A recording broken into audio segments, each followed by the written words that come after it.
Okay, so I can see we are live now. All right, so hi guys, my name is Damien, Business Capital TV, and today with me is Simon Bourne. Simon Bourne of the High Diet Company and Co. Right? Is that And right? that shoe company. That shoe company, the shoe guy. We know him as the shoe guy. Beautiful shoes. You need to see it. I have a couple of photos which I took actually when Simon did my Mr. Success for me. But this we're gonna get to this later on. So Simon, could you introduce yourself a little bit and then say who you are before we get to the family and how it all started? Yeah, of course. Yeah, so quite right. Simon Bourne. Interesting, actually, the intro that you did there.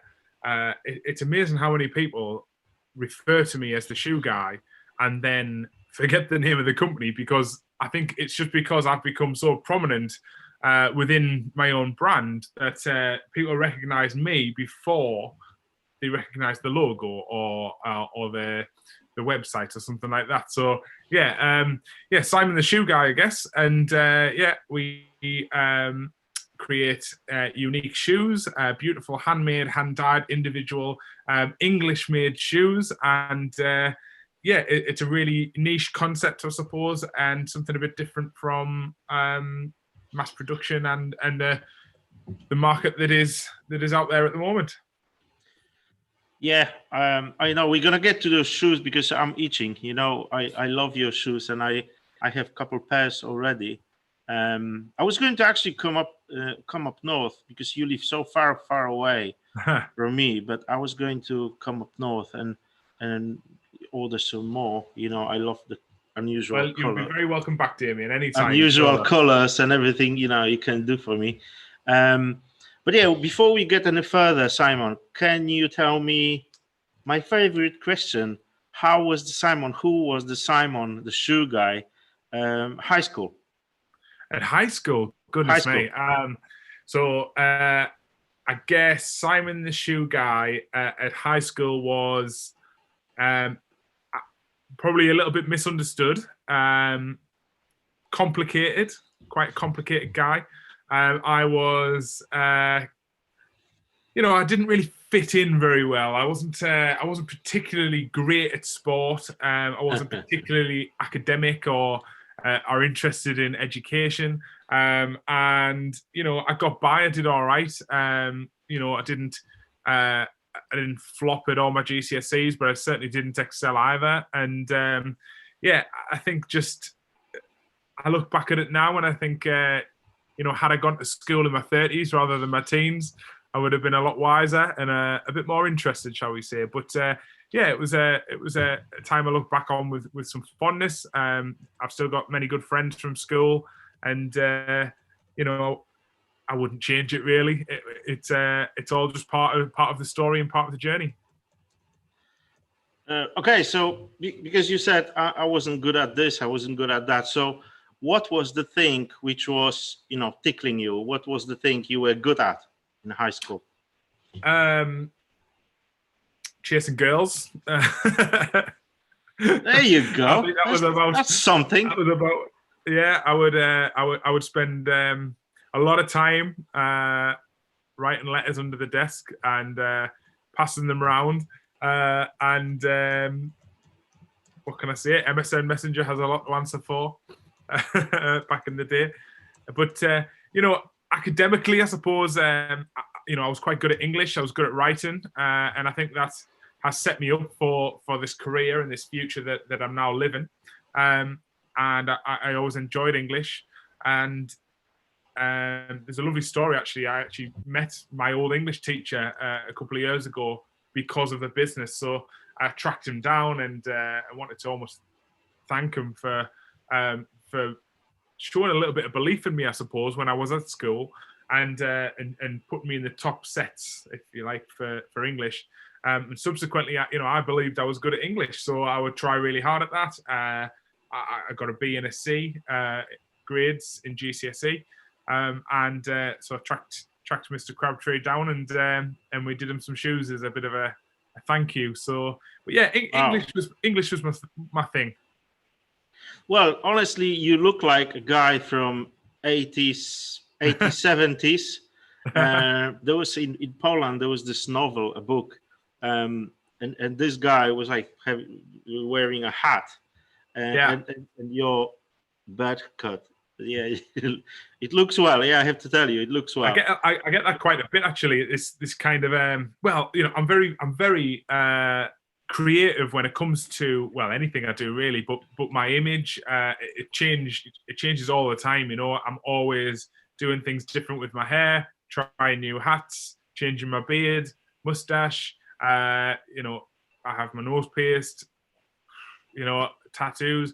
I'm just a very creative guy, and any which way that I can express myself, whether that's through dress, through appearance, through the business, shoes, things like that. I always find it's this really positive release, and I'm always at my happiest and my healthiest when I feel different, I suppose is the word, just unique, and I suppose that's why I've encompassed it into the hand-dyed shoe company.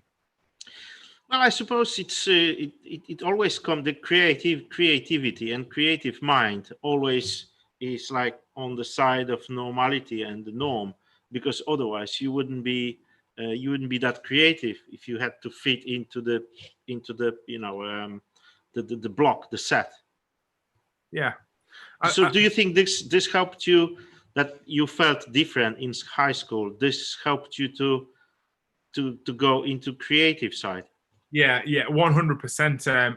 I look back at it now, and sort of teenage years and probably through into my 20s, it was a part of me that was insecure. I was different, and it was always something that I was searching for. Why am I different? What is it about me? Almost trying to, I don't know, label myself or something as that. Am I am I a goth? Am I an emo? Am I somebody who likes to dress smart or whatever? Always looking for some kind of label. Or and I think it was only really when the business started that I truly began to understand my brain, and this urge to be different is actually just an urge to be creative and an urge to express, and to not feel like I have to be in any kind of box with any kind of label on it. And ultimately, the brand that I've created, and subsequently the products and the way that we create products for our customers is a release of that. It's a part of this energy that I just want to ooze, and it just makes me feel good. It makes me feel healthy to be able to be like that every single day. And I think that definitely comes from school and throughout life, more into an understanding as I've got older. Okay, so because you said you were good at chasing girls, so well, so maybe not good, but that's what I tried to be good at. yeah, let's see what is your wife going to find out. No, Yeah. let's not. Let's steer away from dangerous territory. Okay, so how it started? Let's go through the family first. How did it start? And you have any kids? Yeah, I do. I'm very fortunate. I've got a 6-year-old daughter and coming up a 6-month-old daughter. So two girls. I'm married to Lauren, who I met when I was 17. So in those school years, I suppose, and we've been together ever since, and very happy. And she's a great mother. She's a perfect balance for this sort of elusive, creative, crazy mind that I sort of live and breathe every day. Lauren is very, very grounded, very organized, very functional, very logical, and she kind of takes all of that craziness that's going on in there, and she kind of files it into little compartments, which is really good for me, because then I can sort of slow down a little bit and cherry pick what's important at this time. And without that, I think I'll be a little bit of a danger to myself sometimes. So yeah. Yeah, that's true. Definitely, definitely. So you think that she's your support, loyal support. When you do your crazy creative stuff, Yeah, then she looks after the family. quite As right. long Yeah, as as long absolutely. as you guys are fully aware of that, then it's fine. Yeah. Yeah, it's. I mean, she's a midwife actually, so she's obviously she's on maternity leave right now, but it's the balance. It's all about the balance, and we're 17 years into our relationship. We're 7 years into our marriage, and the recipe, the secret to success, I suppose, is an understanding of each other's role within the marriage and within the business and within the parental unit, if you like. And she's incredible at like I say, just organizing our lives and just making sure that we're on the right track and that I say I'm not getting too carried away with what's going on in my mind sort of every day. So she also keeps you in check. Yeah, she's good. She's really Great, good, really good. She's beautiful. great. So how did how did Simon, as a waiter, came along the way, all the way to the shoe guy and dragons then, which we're gonna touch a little Yeah, bit later. Um, so yeah, waiter. yeah, I've done some stuff, like wash pot and putting stuff on shelves in Tesco, or all sorts of things. Um, yeah, waiter and the shoes. it's funny. All my jobs that I've done, and I've done quite a bit. For a man of 35 years old, I feel like I've done a lot of different mini careers throughout my life. So being a waiter, I've worked in finance, in admin. I've worked in sales. I've worked as a retail manager. I've been a writer. I've done a lot of different things. But I think to answer your question, how do you go from being those things to a shoe guy? It's a combination of all of those things that have amalgamated themselves into what has become the career of an entrepreneur. So within working in finance, you learn about numbers, you learn about organization, you learn about balancing spreadsheets and things like that. Then within a waiter setting, or a hospitality setting, you're learning about customer interaction, and you you have to be confident. You're delivering food, you're dealing with complaints, you're taking orders. So there's a lot of things that you learn from that, what seemingly insignificant part of my career. Then I think about marketing, learning about marketing. Then going into sales, there's a bit of being a great waiter and being organized and things like that you could say, well, that works for sales and customer interaction. And I think that all of these different careers, just these little mini careers, have given me the tools that were essential to make the Hand-Dyed Shoe Company a success. And without perhaps any one of these segments that I've lived through, I do believe that the Hand-Dyed Shoe Company wouldn't be what it is now had I not had that experience. So being a waiter at 18, 19, 20, my late teens, probably maybe in early 20s, a lot of those skills that I learned at that time are very relevant in the business that I run today. And I think that's something I talk to young people quite a lot about, that just because you're doing something now and it might not be the big dream, or you might not even know what the big dream is yet right now, it's always better to be doing something, because you will be learning, and ultimately you'll get something out of that in the long run, which you can then use as a platform. So yeah, it's been a journey, and who knows, shoes might not be the end of my journey. I have no idea what the future holds. Nobody does. So it's I just enjoy living, and I take each day as it comes.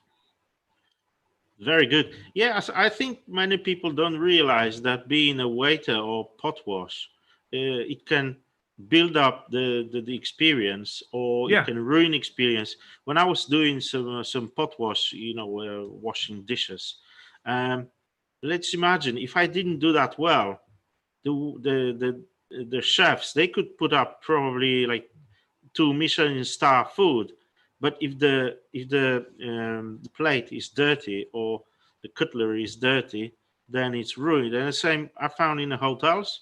If the Yeah. hotel, if the fan is noisy or aircon is noisy, hello to village hotels, the fans and AC, it was very noisy. So yeah, the food was great, the entertainment was great, the bed was so nice and cozy, but something very simple like dirt here and there, and your night Yeah. is ruined or your stay is ruined. Yeah, Um, I think this is it. It's about being a pot wash isn't about the job necessarily that you're doing. It's about what you're learning and gaining from that experience. So if you can learn about resilience, and because you are going to get a rollicking, I'm sure, from a chef when you send that plate up and it's got a stain on it, he's going to come back at you and you're going to get absolutely roasted. And at the age of 17, 18, like you take that roast and then you adapt and you teamwork, in that hospitality environment, you have to be part of a team. The pot wash, the chef and the waiter and the barman and the front of house manager and the back of house manager, everybody has to be working as a team for that business to operate. And these are the things that you learn. And I didn't know I was learning them at the time. I'm not sitting there with a pen and paper going, today I have learned about resilience. But the reality is when you look back on it in the future, you go, I remember this. I remember this feeling of getting a rollicking or getting told off or whatever. And you deal with it in a more mature, adult, career-minded way, I suppose. yeah, imagine years ago, you you really treated that like as you learning something instead of, yeah, I'm gonna do it and I'm off. Yeah, Maybe it exactly. would, but I think we have to get it as an experience. We have to make our own mistakes and our own to pick up our own path. um, Exactly. Years ago I used an example that if someone, because someone in my team didn't feel particularly um, useful, so I said, imagine you are leftmost button, because if I give you a laptop without left mouse button or your trackpad on left mouse button on your trackpad, you can't Yeah. do you can't do anything on that laptop, and it's just a little button. You have Yeah. all the stuff, all the technology, and without little switch you can't do anything. So yeah, that's a valid point. So yeah, what's your, well, from waitering and all those little careers, is your the hand-dyed shoes? Is it your first creative work, first creative job? No, business. Um, no, no. So I have done wedding photography, and I love my camera. I love shooting people, taking photographs of people, and had a very, short 2 years doing wedding photos for people, and I absolutely loved that. So that was a creative element. Before that, I spent some time writing for sports magazines and match day programs, that type of thing. So that was another way of being creative, using words and the English language to create a story, and I love that, and I really miss that sometimes. Okay. But I think my career though has been almost littered with creativity, regardless of what it is. So I think back to working in sales for Sofa Workshop. I was a store manager, and my job was essentially nothing more than selling shoes, selling sofas. But I would find myself dipping into recruitment, dipping into training, dipping into marketing of Sofa Workshop, the design of the sofas, and I guess ultimately, I suppose what I was doing was I was being an entrepreneur within a business that already existed. I didn't realize it, but all of these things, like I said before, were adding to my portfolio of skills to be able to go on and develop my own business. So, yeah, creativity is something that I don't operate without, even in home life. I'm always decorating or redesigning a room, or coming up with something new from a piece of wood in the garden or something like that. You know, I have to. Creative is like it's my output. It's your thing. Yeah, it's my thing. It's the thing that I like. It makes me feel really good and really alive when I'm drawing a crossword for my daughter to do, you know, or something like that. It's any creativity. But what is your wife saying about this? Because usually it's the girl, it's the woman. It's like, yeah, let's paint this, you know, let's put the wallpaper here and there. Not those tiles, definitely the other ones. Yeah, I think I'm quite persuasive, and you know, once I've got an idea in my mind, I talk about it a lot, and I'm like a dog with a bone. Like, I just can't let go, and I'm thinking, you know, we really should put this wallpaper on that wall because it is really going to have a great impact, and it'll change this room. It'll be such a great feature, this, that, and the other. So then probably my next step would be to start some research and provide evidence, like Pinterest or something like that, where I can sell the idea to Lauren and hope eventually I win. So you're even creative when it comes to convincing your wife. Very creative. Whatever I need to do. That's a top flight of. That's a top level of creativity. I think. Do you know, like, people would say things like about resilience and about determination and hunger and desire, and they would use words like that in a really positive light. And I guess really that's, you know, it sounds almost like, you know, I just tell my wife what I want and I'm gonna get it. I guess it is a bit like that, you know.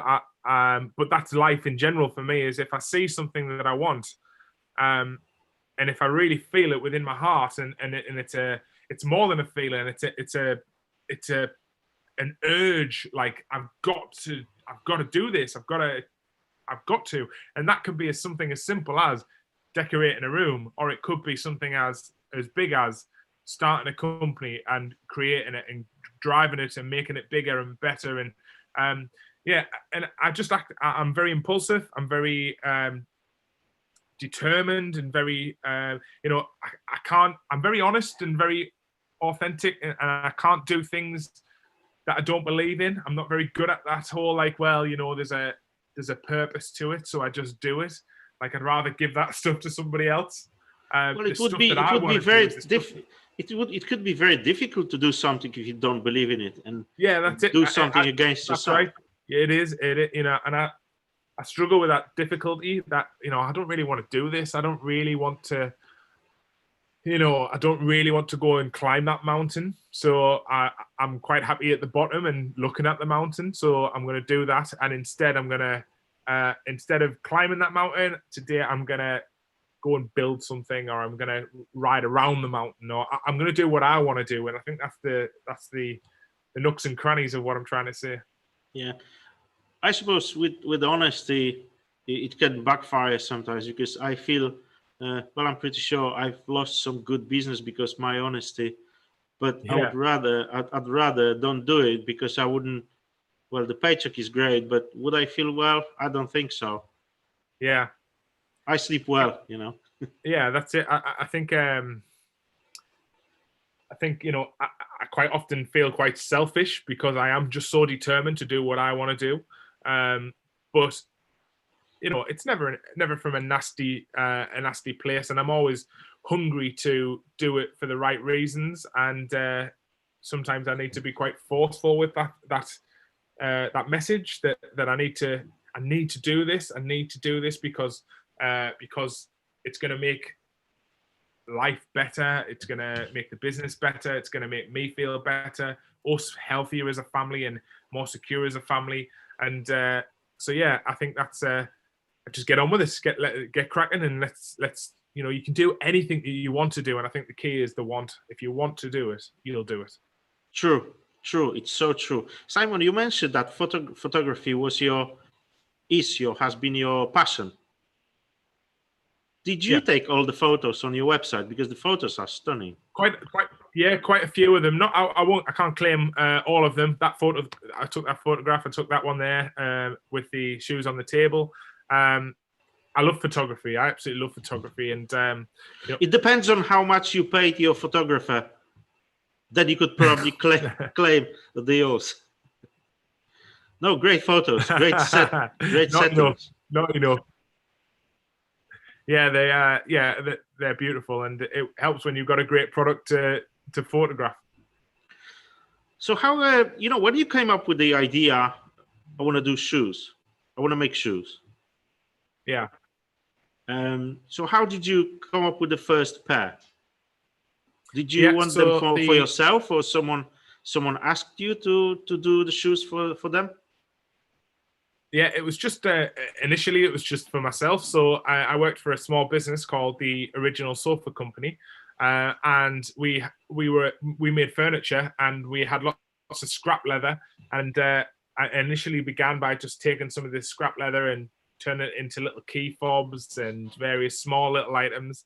And then I had this idea one day where I thought, well, maybe we could create some shoes, some beautiful leather, handmade shoes out of this lovely leather, and I could apply the dye and the color to, and the thing that got me really excited was I could choose whatever color that they would be, and that's where it started. So I started to explore shoemaking, learning about shoemaking, and speaking to people who were professional and true artisan shoemakers.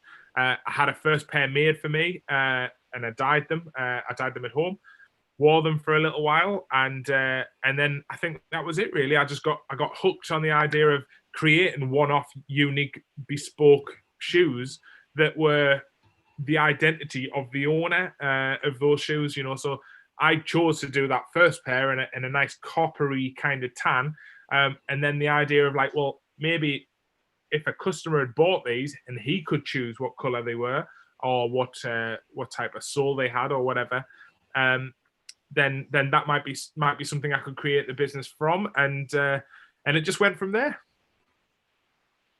So how did you start marketing your business? When you knew that it's going to be this.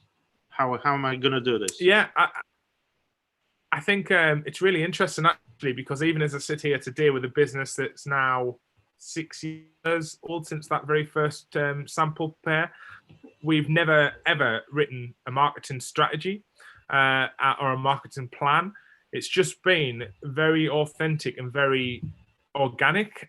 So we rely a lot on word of mouth. We speak a lot with our customers who have ordered before, as you know, and then we rely a lot on people finding us through LinkedIn and social media, and we work hard at that. But from an initial point of view, I guess really the marketing was just very, very authentic. Pictures of myself working with shoes and dyeing shoes, and then as you can see now, we've kind of transitioned into a much more broader setting of showing lots of the craftsmen and the end results, people being happy with their decisions, and it's just been just really organic. It's only really this year, 2020, the beginning of this year, that we actually sat down for the first time and said, right, okay, what do we want to achieve from our marketing, and how are we going to do it, and what is wrong with Hand Dyed Shoe Company marketing now, and how can we fix that to be able to grow and develop the business. So yeah, it's been organic, and we've kind of just took it as it's came. People have got to know the shoe guy, got to know me. We have got to know our product better and our customers better, and ultimately we've, a bit like I'm saying with my career, I've taken all of those components over the last 5 or 6 years, and we're now in a position where we can really start thinking about more focused marketing activity and the brand and what we are and what we represent. Yes, I can confirm to everyone that visiting you and picking everything, go through the process of ordering shoes and talking to you face to face is truly experience on its own. Yeah, it's a great stuff. I haven't been to the to the new headquarters. I've been to the small one, to the first one. But yeah, it's been amazing. That's right. And you know, when I think about that, Damien, I think about the time when we did meet and you came up to my little studio. You know, my business was so fresh then. It was so new. I mean, I was still working on shoes every day. I was still very much involved in the crafting of shoes, and the hand-dyed shoe company was a one-man band. It was just myself. Now, you know, we're a team of 6 people. We have our new headquarters, as you know. We moved there just coming up 2 years ago now, and the business has just developed into something even better than obviously what you experienced. And like I say, I think the biggest change is myself. Like, I've become to really understand who we are and what we're actually trying to do, rather than just a hobby that pays me, I guess, was what it was back then.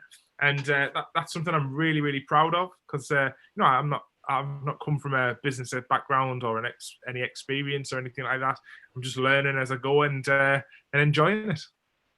See, most entrepreneurs, they're not from business background. You know, Mark Zuckerberg, he was the guy in the pajama. Yeah. You know, and in today's world, a lot of investors and a lot of bankers, they expecting you as a startup founder to be maybe 25 years old, 10 years experience in senior management, Yeah. hopefully 5 years in a board as a direct, you know, as one of the board of director of the board. Know maybe 5 languages, or maybe 4. Yeah. 5 preferably, but maybe 4. Have an international career, 3 children, and all this by 25 or 26. You know, so yeah, it's a very strange sometimes. Simon, I wanted to ask you, because another purpose of doing those interviews is obviously we in an extraordinary situation with coronavirus lockdown, and everything is on complete stop. I feel like we're on complete stop. How did the coronavirus and the situation, how did it affect your business? Did you experience something like this in the past? No, I've never experienced anything like this. I think you know, you're chugging along, you're making plans. As I've just explained, we at the start of this year we employed a new marketing content curator. We grew the team. We had big plans for 2020 in terms of growth and as I say, starting to develop that marketing plan and to action it. Had lots of ambitions for this year that we were aiming for, but of course, all of those ambitions cost money, and the coronavirus situation has essentially cut the vast majority of our income. Luckily, you know, one of the things the government have got right is the furlough scheme and the bounce back loans and things like that. So, you know, we will be okay. I'm very confident of that. I think we are. I feel actually we're quite in a fortunate position that if coronavirus had happened maybe in 1 year from now, it would have been a lot scarier, because, you know, we would have more staff, we would have more overheads, and it would have been more tricky to manage. In some ways, I'm looking at the coronavirus in terms of the freedom of mind space that I've had as a positive thing. So I've spent a lot of time over the last sort of 10 weeks just evaluating the direction of the business. Right. You know, for the first time in 6 years, I've actually written down the business plan instead of just having it in here. And I could tell you the plan. I can tell you all the things that I believe we're going to achieve and where we're going to go with this. But this is the first time I've actually written it down on some paper and created a plan that I can refer back to, and I can share with other people who I need to share it with, to say that, you know, this is the direction we're going in. And so, you know, I found it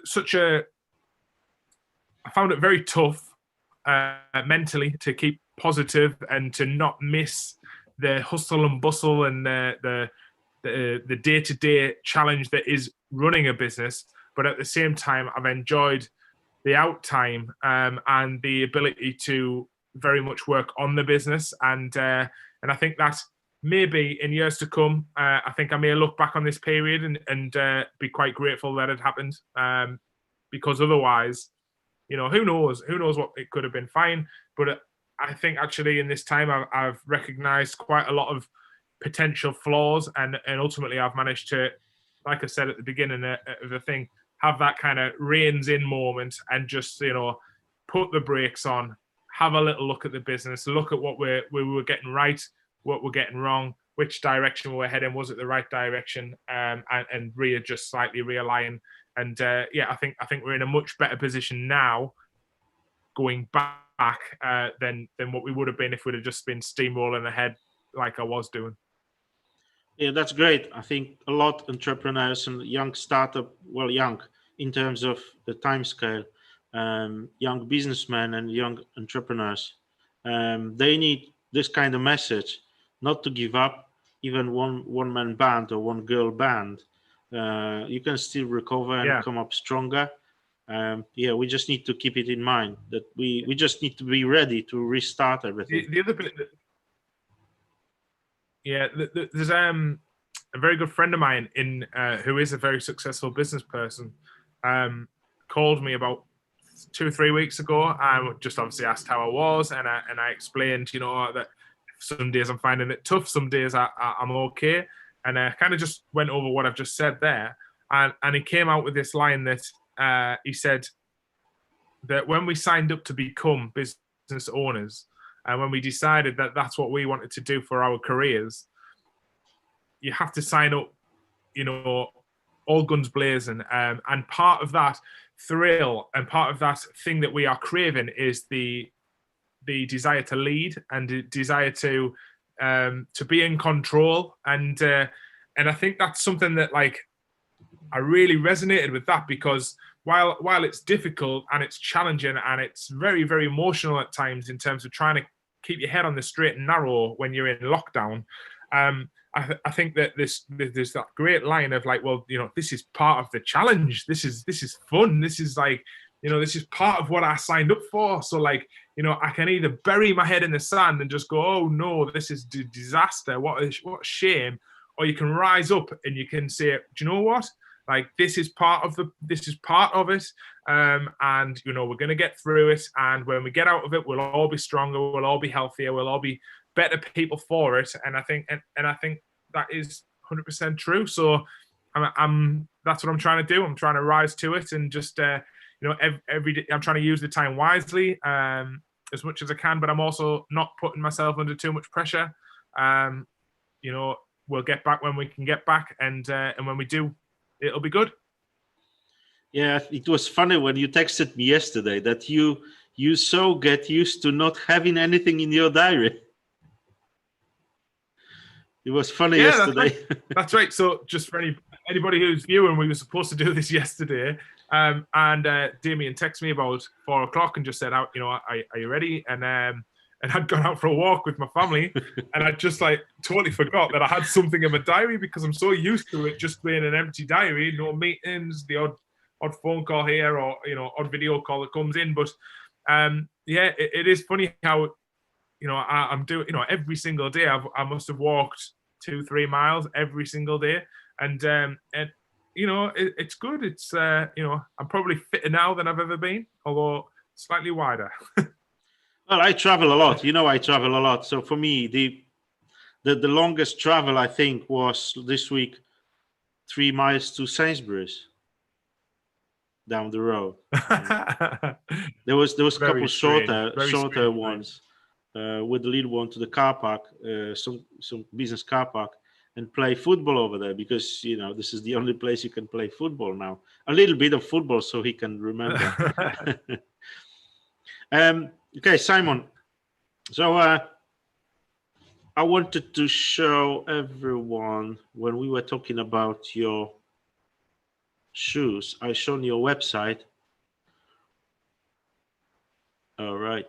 There he is.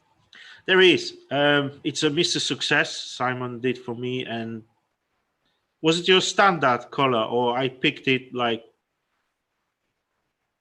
Well, there is nothing standard in the I think behind I the think 100 shoes. Yeah, if, there is no such a thing like yeah, standard. nothing standard. But there is Love no it. Pantone color. It's kind of like, it's a bit of red. It's a bit of raspberry, and everything's unique. Every single pair we do, you can't do two pairs the same.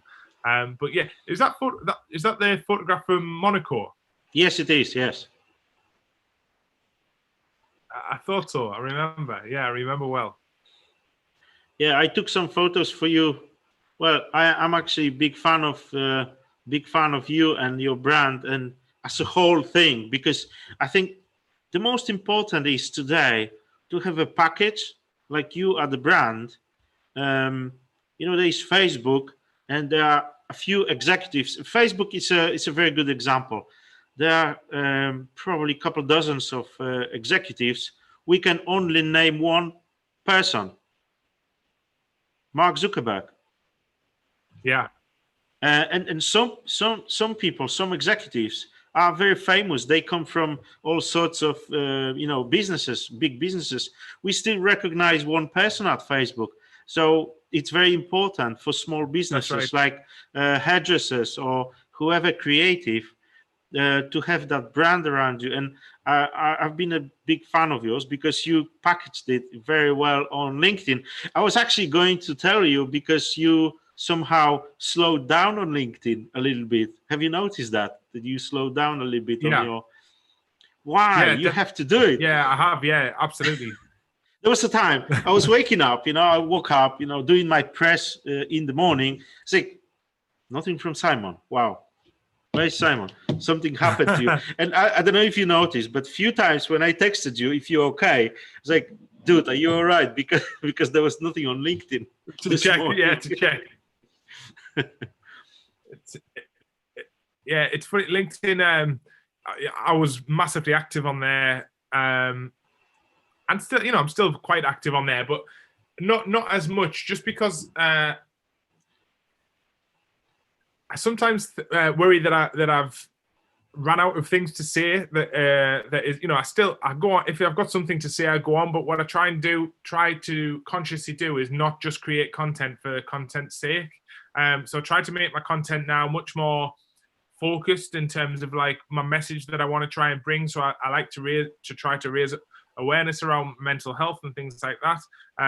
We obviously still talk about shoes and the craft and the journey, but people on LinkedIn now know who I am, and they know the Handdyed Shoe Company brand. So I don't need to necessarily be creating content just for content's sake. So that's probably why it's chilled out a little bit over the last year.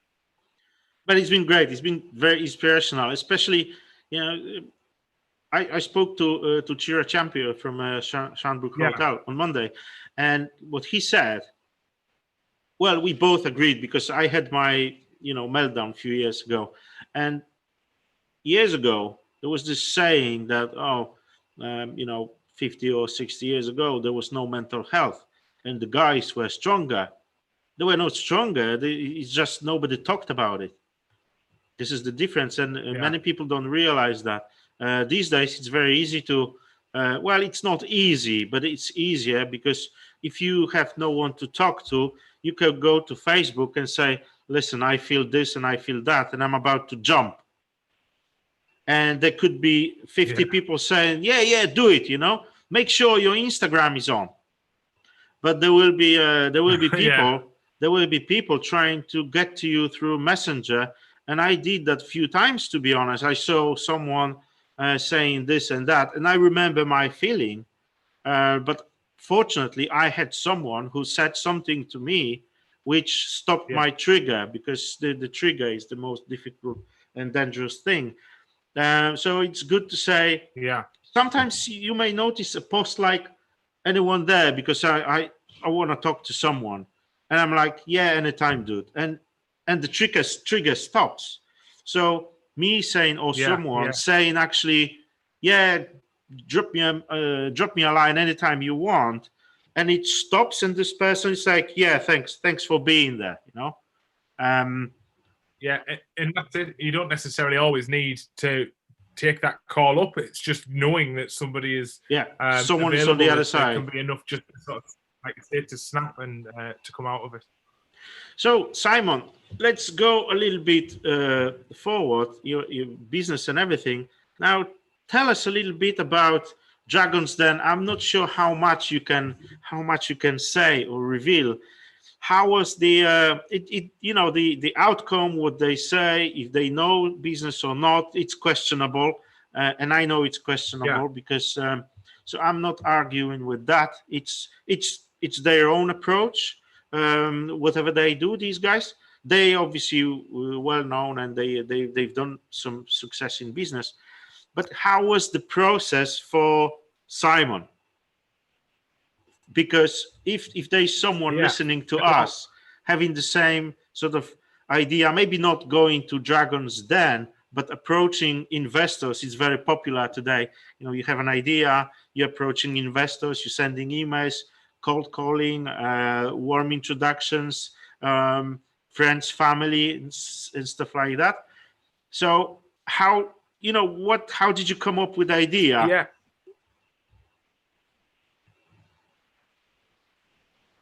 I guess so. Dragon's Den was an incredible experience. It was everything that I wanted it to be, really. I'll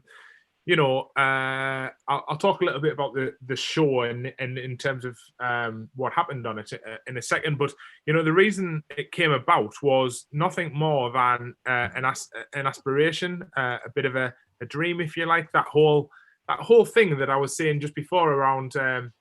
I go and get it. I just go and get it. If that's what I want to do, I just go and do it. And I had the idea that, like, I would love to. I think I was fresh out of my job, probably similar sort of time to when we met. And I just sort of got my first premises, and the business was, it was now my life, and I didn't have a job. It was just this. It was just the business. And I'd always watched the show, and I'd always been interested and been a typical sort of sofa watcher, and I wouldn't have done that. I would have done that, or I would do it like this, and having an opinion on other people's pictures.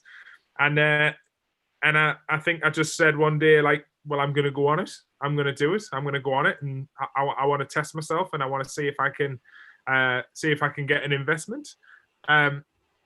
So I applied for the show in, I think it was December 2017. I had a phone. I got a bounce back, and it said that they were closed for applications. And then I got a call from them in January 2019. So just over a year after I applied, we started exchanging the story of the business, what I was up to, how far it came, how much we were trading, various things like that. And long story short, I had an audition down in Manchester, and then got invited onto the show. So the show itself, just by being there, I'd achieved everything. I'd done what I set out to do, which was to get onto the show and to test myself and to see whether I could get an investment. And as you'll know, obviously, from watching, I didn't get an investment, but I got some good advice. I got an amazing memory, and I got something that will live with me for the rest of my life. That I was on a prime time BBC Two television program pitching for investment for an idea that 6 years ago was nothing more than an idea. And for that, I feel exceptionally proud. And there's not an ounce of disappointment or sadness that I didn't get an offer of investment. It was never really about that for me. So, if I'd have got one, it would have been wonderful. My ego would have liked it. I'm open enough to admit I would have loved an offer, but it wasn't important, and it didn't make me any more or less successful if I did or didn't. So it was incredible. Well, honestly, I have this. It's a beautiful saying. Now, I'm not sure who is the original author of that saying, but Sean Connell, the well-known YouTuber, he's very inspirational YouTuber, Sean Connell. He has this saying: sometimes you win, sometimes you learn. There's no lose. Yeah. You know, sometimes Yeah. you win, sometimes you learn. So yeah, credits to Sean Connell. Great. So was it intimidating, Dragons Den? Yeah, it was intimidating. But you know, I'm not really intimidated very easily in terms of something like that. I mean, I looked at it as there are 5 people. People can get very wrapped up into the celebrity world, and that they are famous dragons. You know, last time I checked, there was no such thing as dragons. So I didn't see it like that. I just saw it as 5 people, 5 new people who had lots of money and who I had an opportunity to tell about the business. And if there's one thing about the business that is healthy for me, it's talking about it, because it makes me feel so good and so proud and so happy. And you know, irrespective of their opinion on what I had or should or shouldn't have done, they weren't going to change that. They weren't going to take that away from me. So yeah, I was intimidating to a degree, but I didn't really feel intimidated. I was just excited. I was just really excited to have a go and to see what challenges I would be faced with and how I would deal with them. And I was really proud with how I did deal with them. And ultimately, whilst I didn't get an investment, you know, I got a lot of education out on, and you know, the Dragons clearly from you know, from the night the show aired, they were all sort of very complimentary on Twitter and saying how much of a great business I had, and you know, I think I can't ask for much more than that, really. Well, you know, many investors, they say it's great business, but it's not for me, and it's fine. There's nothing Yeah, wrong with this. and Um, that was it. I think that was pretty much the outcome. I think that there was a few things that had they been different at the time, then I may well have been more successful with getting an offer for investment. But it just wasn't for them, and it wasn't their time. It maybe wasn't my time either. And like I say, we've gone into 2020 with a lot of great education from that experience, a lot of great exposure from that experience, and I'm just looking forward, really. would you change anything in that pitch you did in front of Dragons Den? No, Good. there's nothing I could change because everything I told them was honest. There was you know, I knew my stuff. I knew what I was talking about. I know the industry. I know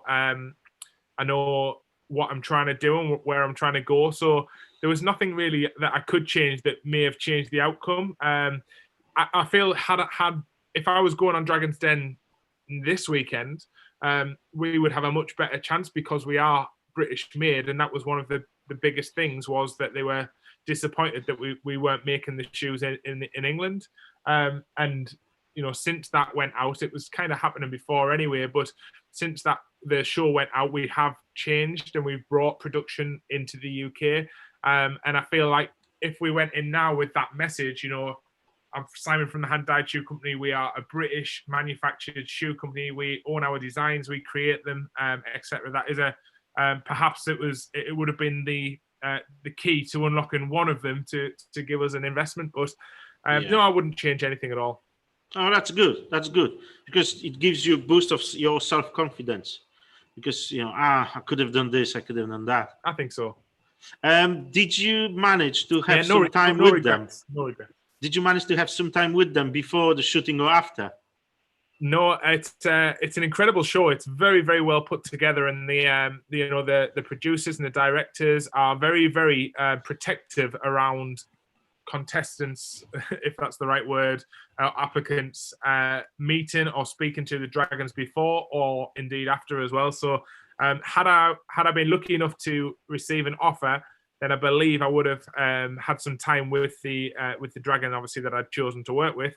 After the show had finished filming, but no, you literally don't meet the Dragons until you walk out of those doors. You do your pitch, and if you're not successful, you turn away, and that's the last time you see them. So it's it's brilliant. It's really good how they put it together, and credit the BBC and the producers and the directors and the runners that make it all happen. It is really fantastic. It's Red Chair at Graham Norton show, yeah. Yeah, never mind. Straight back. um, okay, so dragons. We finished at the dragons. Did you have anyone approaching you after the shooting, or the dragons then was aired? Like, Yeah, yeah, I've just seen you on a screen, and I wanted to put some money in it.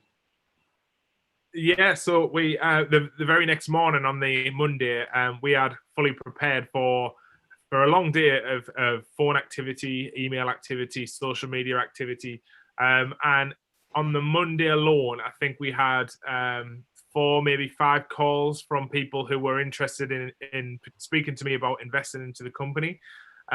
We had I had several emails from people who were interested, and so yeah, money for the Hyundai Chew company. I don't think has ever been something that is particularly hard to come by. If we wanted to raise finance for a project, like, I know that the brand is strong enough to attract investors, to attract crowdfunding, to attract the banks, various things, and we didn't necessarily need to get the investment. It was more about working with the right person, and so yeah. Great. Well, did you have then a boost in orders? Yes, we had, in particularly the week after the show. It was just I won't go into numbers, but we did well. We had a lot of interaction, and we did some business, which was good. But unfortunately, the week after the show aired was when coronavirus started, and subsequently we lost quite a lot of that momentum, which is a bit of a shame. But like I say, I don't look back on it with any regrets or sadness or sorrow, or could have done anything different or better. We've enjoyed it, and I think that I achieved what I set out to do, so I can only be grateful for that. Yeah, that's good, Simon. Because obviously this coronavirus, I keep coming back to this. What would you say? Well, firstly, what's your plan? Because everyone has a different strategy and different plan to come back stronger. Because this is what's the most important. So, what would be your plan? Um, Roughly, obviously, without details, maybe, however you feel. But and your message to entrepreneurs, because there are some business owners, and I it's truly, it's heartbreaking. Someone started a business in February. Someone filed a company's Yeah, house to start a business. I don't know, 15th of March, and 23rd of March was the lockdown. So what would yeah, be your message? And so your plan first, and your message to those entrepreneurs, business owners who yeah, started or want to start. yeah. So my plan is, it's quite simple, really. We're following the government guidance. I hope that next week, so from the 1st of June, I will finally be able to get back into our studio. So the building where our studio is where the business runs from, has obviously been in lockdown. It's a shared building with lots of different businesses and lots of different people. So it's been quite difficult for us to, we couldn't access it at all until this is passed. So next week, we're hoping that we can certainly get back into the studio. So the first phase essentially will be myself going back in, just looking at desk space, looking at everything that we need to do to be able to first of all get our staff back in, and then subsequently our customers back in a little bit later on as well. So it's kind of a bit like what the government are doing, 2 phases. Phase 1, get myself back, work out what we need to do in terms of making the place safe, and then phase 2 is getting the team back, and then obviously looking towards customers as well. So, but we'll be fine in terms of once we are back in. I'm not under any illusions it's going to be difficult. I think trade's going to be difficult for a lot of businesses in the next 12 months. I think people will be a little bit cautious around spending. with potential recessions and things like that on the horizon. But a bit like I think it was Warren Buffett that said in the 80s that he wasn't going to take part in the recession, the famous recession, and I kind of love that attitude. So yeah, I'm going to kind of follow that. Any recessions, we'll just not take part in that. We'll do our own thing. And my message is really simple for anybody who is just starting or was going to start or is now in doubt or concerned about the future. I think it goes back to what I said before. When you sign up to do these things, you don't sign up because it's all rainbows and butterflies. You sign up because it's rainbows, butterflies, and sometimes it's a shitstorm. And I think that if you can ride the storm and you can sort of come out the other side of that, then you will be a stronger entrepreneur for it. So it's unfortunate that this beginning of your new business that you've had this to contend with, but my God, how strong are you going to be when you come out of this and you rise above it and you say, well, I started on the 15th of March 2020. I went out of business on the 23rd of March 2020, and yet here I am 1 year, 2 years, 5 years, 10 years down the line, and this brand has evolved. And that's the message really is, you've got to use it as a positive. You've got to, it's just extra time for you to plan that brilliant business which you were about to start. This is extra time. How lucky are you to have more time to perfect the roots that you are laying for your foundation? So that's my message really is stay positive. Don't give up just because of a coronavirus. Don't give up. There's so much more to come, and this is just the beginning. Yeah, I think the good example is, I think it was yesterday, a couple of days ago, me and my wife, we were going to watch a movie, and the situation with coronavirus and starting a business, it's like you starting a movie because the little one is in his bedroom, and then 2 minutes onto the movie, it's like, Daddy, I can't sleep. So you have to hit pause and go back to his bedroom. It's like, yeah, and this and that, it's gonna be fine. So yeah, take another story, or that's true. But yeah, it's right. definitely we need to come back stronger, even if you started or were thinking of starting. The great thing is when you returned downstairs, whether that was a 5-minute story for your boy or whether it was a 15-minute episode for your boy, that film was still on pause, and the only thing that you had to do to get it underway again was press play. And I think that's the thing, is like it's still there. It's that great idea that you've festered on for so long and had the courage to go onto company's house and register that company. When you had that courage, it's still there. It's still there. It's just been paused for a little while. So it's not a letdown. It's a simple lockdown, and that's it. Just press play. That's all you have to do is press play. Press play. But yeah, I have to tell you, this time when I had to go back to my little ones, it was a very good time. It was a very good time. So yeah, I translated to lockdown. It's like, well, obviously we're all in the same place, and some people are in the worst place, some people are in a little bit better place. But yeah, we just need to restart and come back stronger. Some people will have to pivot and do something else. But yeah, we'll see how it's like.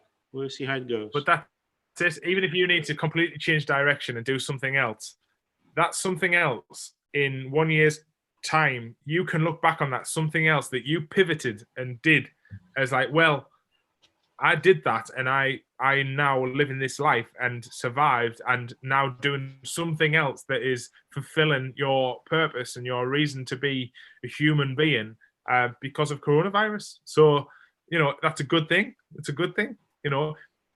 Everything's a good thing. Everything, like you said before, you only win or you win or learn, and I think that's the message. Fantastic, Simon. So I'm really looking forward to seeing you again. All right, as soon as this is over and I can see you and I can hug you.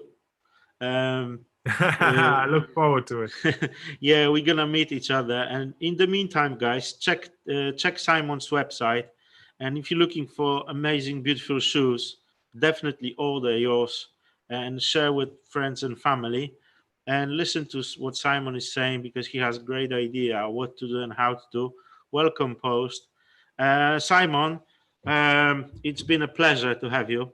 A pleasure talking to you. God I bless wish you. you well. I wish you all the best, and come back Thank you. stronger. And I will keep spreading the word about your brand, about your company, about yourself, because it's a You're a good pleasure. man. It's You're a yeah. good man. Thank you, Simon. It's been a pleasure. Cheers, I've been buddy. Damian. Take care. Damian from Business Capital And I'm TV. Simon. Yeah, I'll see you guys on the next one. Uh, please subscribe and join us on further videos. Thank you very much, Simon. And I'll speak to you Take soon, care, mate. Max. All right. Thanks, everybody. Bye now. Bye. Take care. Bye.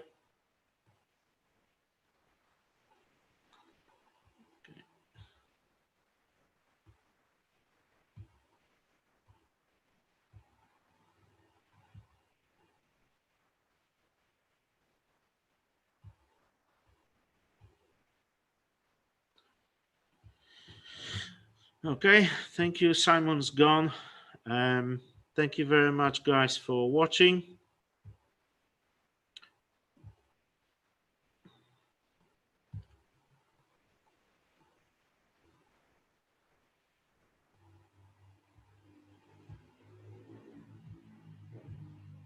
And I'll see you on the next one.